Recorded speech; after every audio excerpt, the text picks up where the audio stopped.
Hare Krishna. Welcome to Kanchi Gaurani YouTube channel. வழக்கம் போல் நம்ம காஞ்சிபுரம் திவ்ய தேசம் பல முறை நம்ம தரிசனம் பண்ணியிருக்கோம். பட் தொடர்ந்து உங்களுடைய ஆதரவுக்கு நன்றி. நிறைய முறை நம்ம அந்த யாத்ரா வந்து கண்டக்ட் பண்ணிட்டோம். நிறைய பேர் தொடர்ந்து கேட்குறீங்க. ரொம்ப மகிழ்ச்சியாக இருக்குது.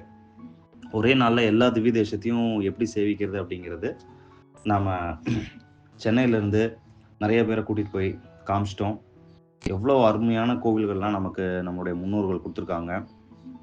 ஆனால் அந்த கோவிலை வந்து சரியாக வந்து பராமரிக்கிறது இல்லை. இப்போ தான் கொஞ்சம் நல்ல செய்தி என்னென்னா, நிறைய கோவிலில் கும்பாபிஷேகம் நடக்குது. இப்போ இந்த பவளவண்ணர் கோவில் பார்த்தீங்க எப்படி இருக்குன்னு பார்த்தீங்களா, இப்போ வந்து ஸ்டார்ட் பண்ணிட்டாங்க, ஒர்க் பண்ண ஆரம்பிச்சிட்டாங்க. அதனால் ஜஸ்ட் ஃபார் யூ இன்ஃபர்மேஷன், நீங்கள் தனியாக கூட போயிருக்கலாம். காஞ்சிபுரம் வந்து நீங்கள் தனியாக போயிருப்பீங்க. ஆனால் வந்து ஃபுல்லாக வந்து நிறைவாக வந்து நீங்கள் பார்த்துருக்க மாட்டீங்க. ஏன்னா எப்படி ஸ்டார்ட் பண்ணணும், எந்த கோவில் எத்தனை மணிக்கு திறந்திருக்கும் அப்படின்னு நம்ம லோக்கல் பீப்புளை கேட்டால் தான் நமக்கு கண்டிப்பாக வந்து தெரிஞ்சிருக்கும். அதனால தான் நமக்கு கைடன்ஸ், எந்த ஊருக்கு போனாலும் நமக்கு ஒரு கைடன்ஸ் வந்து கண்டிப்பாக தேவை. இல்லைன்னா நம்மளால் வந்து கம்ப்ளீட்டாக வந்து பார்க்க முடியாது. இப்போ நீங்கள் பார்க்குற இந்த கோவில் பார்த்தீங்களா, இந்த கோவில் பவளவண்ணர் கோவில் கூட ஸ்டார்ட் பண்ணிட்டாங்க, ஒர்க் பண்ண ஆரம்பிச்சிட்டாங்க. பவளவண்ணர் கோவில், வைகுண்ட பெருமாள் கோவில், அழகிய சிங்கப்பெருமாள் கோவில், ஏகாம்பரநாதர் கோவில், அப்புறம் வரதராஜ பெருமாள் கோவில். இந்த கோவில்லாம் வந்து ரெனோவேஷன் ஒர்க் ஸ்டார்ட் பண்ணிட்டாங்க. வரதராஜர் கோவிலும் ஏகாம்பரநாதர் கோவிலும் கண்டிப்பாக லேட் ஆகும். மற்ற கோவில்லாம் அநேகமாக 1 வருஷத்துக்குள்ள அவங்க முடிக்கிற மாதிரி பிளான். ஏற்கனவே உலகளந்த பெருமாள், பாண்டவதூத பெருமாள், சொன்ன வண்ணம் செய்த பெருமாள், இந்த கோவில் எல்லாம் அருமையாக வந்து ரெனோவேஷன் ஒர்க் முடிச்சிட்டாங்க. அஷ்டபுஜ பெருமாள் கோவிலில் அந்த கோவிலுடைய குளமும் பிரமாதமாக வேலை பார்த்து முடிச்சிட்டாங்க. சிங்கப்பெருமாள் கோவிலுடைய குளமும் வந்து கம்ப்ளீட் பண்ணிட்டாங்க. இப்போ பாருங்கள் எவ்வளோ சூப்பராக பண்ணிட்டாங்க பாருங்கள். இது வந்து பாண்டவதூத பெருமாள் கோவிலில் பார்க்குறக்கு எவ்வளோ ரம்மியமாக இருக்குது. தயவு செஞ்சு எந்த ஒரு பிளாஸ்டிக் குப்பையும், ஏன்னா மீனுக்கு வந்து பொறி போடுவாங்க, அந்த கவரை வந்து அப்படியே தூக்கி போட்டுருவாங்க அதில் வந்துட்டு. அதனால் எந்த இடத்துக்கு போனாலும் முடிஞ்ச அளவுக்கு நம்ம வந்து சுத்தமாக வச்சுக்கிறதுக்கு பார்த்துக்கலாம். இது வர்ற வழியில் சின்ன ஒரு சன்னதி, காமாட்சி அம்மன் கோவிலேருந்து உலகளந்த பெருமாள் கோவிலுக்கு ஆப்போசிட் ரோட்டில் இருக்குது. பாண்டவதூதர் கோவில் 27 அடி உயரம். எவ்வளோ அற்புதமான ஒரு கோவில். கிருஷ்ணர் இந்த மாதிரி உலகத்தில் எங்கேயுமே நம்ம பார்க்க முடியாது. அவ்வளவு அருமையான காட்சி. உள்ள மூலவரை படம் எடுக்க முடியாது. இந்த அப்போ சொன்ன மாதிரி வரதர் கோவிலுடைய கோபுரம் 130 அடி உயரம், மேற்கு கோபுரம். கிழக்கு கோபுரம் 180 அடி உயரம். இந்த 2 கோபுரத்துலேயும் கலச வேலைப்பாடுகள். கோபுரத்தில் வந்து இது சுண்ணாம்பு அடிக்கிறாங்க, எல்லாமே கலர் கொடுத்துட்ருக்காங்க. இது அனந்த சரஸ் பொய்கை, அத்திவரதர் இருக்கிற இடம். இது பாருங்க, அத்திவரதர் 48 நாள் இருந்து காட்சி கொடுத்த அற்புதமான இடம். பிரமாதமான காட்சியா இருக்கு இல்லையா? நீ பார்க்கறதுக்கு பெரிய பாக்கியம் பண்ணிருக்கணும். அன்னைக்கு நமக்கு உள்ள போறதுக்கு பாக்கியம் கிடைச்சது. நல்லா பார்த்துக்கோங்க.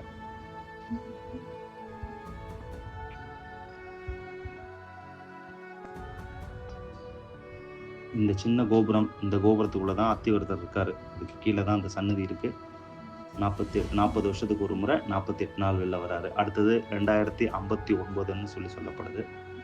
2019 பார்த்தவங்க நமக்கெல்லாம் ஒரு அதிர்ஷ்டம், நம்ம தரிசனம் பண்ணிட்டோம்.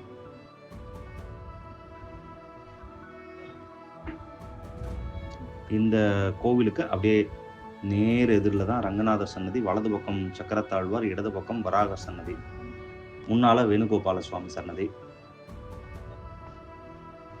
இது மொட்டை அடிக்கிற இடம். குதிரை கட்டப்பட்டிருக்கு இல்லையா, அதை மொட்டை அடிக்கிறாங்க. நம்ம இந்த மாதிரி பொறுமையாக உட்காந்து பார்க்கணுன்னா வீக் டேஸில் நீங்கள் போனீங்கன்னா பாசிபிள். எப்பயுமே நம்ம சனி ஞாயிறில் போகும்போது ரொம்ப ரஷ்ஷாகவே இருக்கு. இப்போ லாஸ்ட் வீக்கெண்டு வந்து வீக் டேஸில் தான் போயிருந்தோம். தேர்ஸ்டே போயிருந்தோம். அவ்வளவு பொறுமையாக நிதானமாக எல்லா கோவிலையும் நல்ல தரிசனம் பண்ண முடிஞ்சது. இப்போ அப்படியே எல்லா கோயிலும் மிக்சடாக நம்ம பார்க்குறோம். வேதாந்த தேசிகர் அவதார ஸ்தலம் தூப்புல் விளக்கொளி பெருமாள் என்கின்ற தீப பிரகாசர். உலகத்தில் எங்கேயும் இந்த பேரில் இந்த கோவிலை பார்க்கவே முடியாது. இது ஒரு திவ்ய தேசம். வேதாந்த தேசிகர் வாழ்ந்த ஊர். வேதாந்த தேசிகர் வழிபாடு செஞ்ச ஹயக்ரீவருடைய மூர்த்தி உள்ள இருக்கு. வரதராஜர் கோவில்லேருந்து ஆப்வியஸ்லி ஒரு 3 கிலோமீட்டர் இருக்கும் இந்த கோவில். 2-2.5 கிலோமீட்டர் இருக்கும், அவ்வளோதான் இந்த கோவில் தூரம்.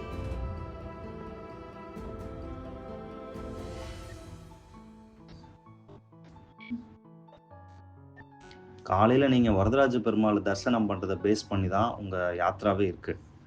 அதனால் 7 ஓப்பன் பண்ணிவிடுவாங்க. ஆக்சுவலாக 5:45 to 6 வந்து விஸ்வரூப தரிசனம். பட் பப்ளிக் அலோவ் பண்ணுறது 7 மணிக்கு மேலே தான் அலோவ் பண்ணுறாங்க. நீங்கள் அதுக்கேற்ற மாதிரி போனீங்கன்னு அப்படின்னா கண்டிப்பாக வந்து நல்லா தரிசனம் பண்ணி மேக்ஸிமம் ஒரு 8:30 முடிச்சுட்டு அப்புறமா பிரேக்ஃபாஸ்ட் போங்க. பிரேக்ஃபாஸ்ட் சாப்பிட்டுட்டு தென் ப்ரொசீட் ஃபார் அதர் டெம்பிள்ஸ். அப்போனா நீங்கள் ஒரு 11:30 இந்த விஷ்ணு காஞ்சி இருக்கிற கோவிலாம் முடிச்சிடலாம். முடிச்சுட்டு காமாட்சி அம்மனும் உலகளந்த பெருமாளும் பார்த்துடலாம். சொன்ன வண்ணம் செய்த பெருமாள் திவ்யதேசம் காஞ்சியிலேயே மிக பழமையான ஒரு கோவில். அதாவது வரதர் வந்து நின்ற கோலம், யதோர்த்தக்காரி சைன கோலம், உலகளந்த பெருமாள் நடந்த கோலம், பாண்டவ தூதர் கிடந்த கோலம், அமர்ந்த கோலம். அப்படியே அங்கிருந்து யதோர்த்தக்காரிக்கு எதிரில் தான் அஷ்டபுஜர் இருக்காரு, திரு அட்டபுயகரம். பெருமாள் வந்து 8 கைகளோட காட்சி கொடுக்குற அற்புதமான கோவில். அனந்த சரஸ்குளம். இது வந்து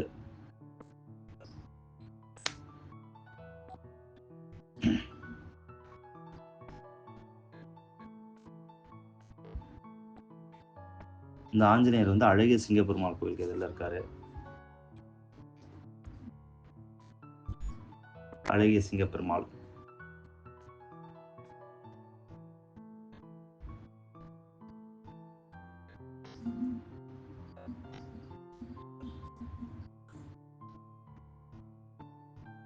இந்த சிங்கப்பெருமாள் கோவிலும் ரெனோவேஷன் ஸ்டார்ட் ஆயிடுச்சு. ஸோ மூலவர் இப்போ தரிசனம் இல்லை. நான் சொல்கிறது ஆகஸ்ட் மாதம் 5ஆம் தேதி டேட்டில் சொல்லிட்டுருக்கேன். பக்கத்தில் தேசிகர் கோவிலுடைய புது கொடிமரம், துவஜஸ்தம்பம், கொடிமரம் அருமையாக பண்ணிட்டாங்க. இந்த கோவிலில் தான் ஆழ்வார்கள் தாயாரோட சேர்ந்து ஸ்ரீதேவி பூமாதேவியோட சேர்ந்து மங்களாசாசனம் பண்ணியிருக்காங்க. காஞ்சிபுரத்தில் வேறு எங்கேயும் இந்த சிறப்பு இல்லை. ஏன்னா மற்ற இடத்துல எல்லாம் தனித்தனியாக தான் இருக்காரு மோஸ்ட்லி. வந்துட்டு இங்கே மட்டும்தான் தாயாரோட இருக்காரு பகவான் வந்து.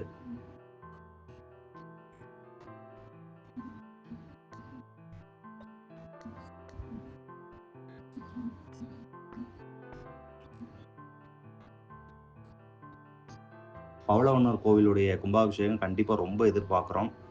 ஏன்னா ரொம்ப சிதிலமடைஞ்ச நிலையில் இருக்கிற ஒரு கோவில் அதுதான். மற்ற கோவிலோட இந்த கோவில் ரொம்ப மோசமான நிலையில் இருக்குது. சீக்கிரமாக வந்து அது ஒரு கம்பேக் கண்டிப்பாக இன்னும் 1 இயரில் அந்த கோவிலே வந்து புத்தம் புதுசாக மாற்றிடுவாங்க. அதுக்குன்னு ஒரு சிறப்பாக ஒரு வீடியோ போடுவோம். எப்படி உலகளந்த பெருமாளுக்கு நம்ம வெயிட் பண்ணோம் இல்லைங்களா, வெயிட் பண்ணி 1 இயர்க்கு அப்புறம் சூப்பராக தரிசனம் கொடுத்தாரு. பார்க்குறக்கே அவ்வளோ ரம்மியமாக வந்து பண்ணியிருக்காங்க. நல்ல காட்சி அது வந்துட்டு. சொன்னோன்னே உலகளந்த பெருமாள், இது யதோர்த்தக்காரி பெருமாள். நம்ம 1 டே யாத்திராவும் பண்ணுறோம் காஞ்சிபுரத்துக்கு. நீங்கள் வந்து அதில் ஜாயின் பண்ணிக்கலாம். விருப்பம் இருக்கிறவங்க நம்மளை தொடர்பு கொள்ளலாம். ஃபோன் நம்பர் கொடுத்துருக்கோம். இல்லை யூடியூப்பில் ஒரு கமெண்ட் போடலாம். இல்லை இன்ஸ்டாகிராமில் காஞ்சி கௌரவாணி சேனலில் பேஜில் வந்து நீங்கள் வந்து ஒரு மெசேஜ் போடுங்க. நிறைய பேர் அப்படி தான் நம்மளை கனெக்ட் பண்ணுறாங்க. ஸோ நீங்கள் நம்ம இன்ஸ்டாகிராம் பேஜோ இல்லை ஃபேஸ்புக் பேஜோ பார்த்தீங்கன்னா அதுலேயும் நான் வந்து மென்ஷன் பண்ணியிருப்பேன். நம்ம காஞ்சிபுரம் மட்டும் இல்லை, ஸ்ரீரங்கம், கும்பகோணம், மதுரை, திருநெல்வேலி, அப்புறம் ஃபியூச்சரில் அகோபிலமும் பண்ணுறோம். அப்புறம் ஒடிஷா பூரி ஜெகநாத டெம்பிள், மதுரா, பிருந்தாவனம், கோவர்தனம், கோகுலம், கயா, அயோத்தியா, காசி எல்லா இடமும் பண்ணுறோம். ஒவ்வொரு யாத்ராவாக வந்து நம்ம அப்டேட் வந்து பண்ணுறோம். நம்ம குரூப் ஒன்று இருக்குது, அதில் நீங்கள் ஜாயின் பண்ணிக்கலாம். இந்த தகவலை முதல்ல தெரியப்படுத்துங்க. We are specialist for Kanchipuram. Kanchipuram நீங்கள் பார்க்கணுன்னா கண்டிப்பாக, அதாவது வெறும்னே கோவிலுக்கு மட்டும் போகாமல் கம்ப்ளீட்டாக அந்த கோவிலுடைய வரலாறு என்ன, அதோடைய சிறப்பம்சம் என்ன, எந்த ஆழ்வார் ஆச்சாரியர் வந்திருக்காங்க, எந்த காலத்து கோவில், இந்த கோவிலில் நம்ம என்ன பண்ணணும், எல்லா விஷயத்தையும் நம்ம சொல்லி கொடுத்து 100% சொல்லி கொடுத்து கூட்டிகிட்டு போகிறோம். அதே மாதிரி நல்ல தரமான உணவு, சாத்வீகமான உணவு, நோ ஆனியன் நோ கார்லிக் ஸ்டாண்டர்டில் நல்ல பிரசாதம், கிருஷ்ண பிரசாதமாக உங்களுக்கு 3 வேளையும் வந்து அரேஞ்ச் பண்ணி கொடுக்குறோம். வாட் எவர் த பெஸ்ட், என்ன பெஸ்ட் இருக்கோ அதை வந்து பண்ணித்தரோம். அதனால் நீங்கள் காஞ்சிபுரம் யாத்திரை வந்தவங்ககிட்ட கூட நீங்கள் கேட்கலாம், அவங்களுக்கு எக்ஸ்பீரியன்ஸ். நான் இன்னும் அப்கமிங் வீடியோவில் அவங்களே பேச வைக்கிறேன். ஸோ ஹோப் வந்து உங்களுக்கு இந்த தகவல் வந்து யூஸ்ஃபுல்லாக இருக்கும் நினைக்கிறேன். இது சும்மா ஒரு கிளிம்ஸ் மாதிரி தான் இந்த வீடியோவை நான் போட்டிருக்கேன். மேலும் நம்ம தொடர்ந்து நம்ம சேனலை ஃபாலோ பண்ணுங்கள். ஏதாவது சந்தேகங்கள் இருந்தால் நீங்கள் எங்களுக்கு கமெண்ட் பண்ணுங்கள். தேங்க்ஸ் ஃபார் வாட்சிங்.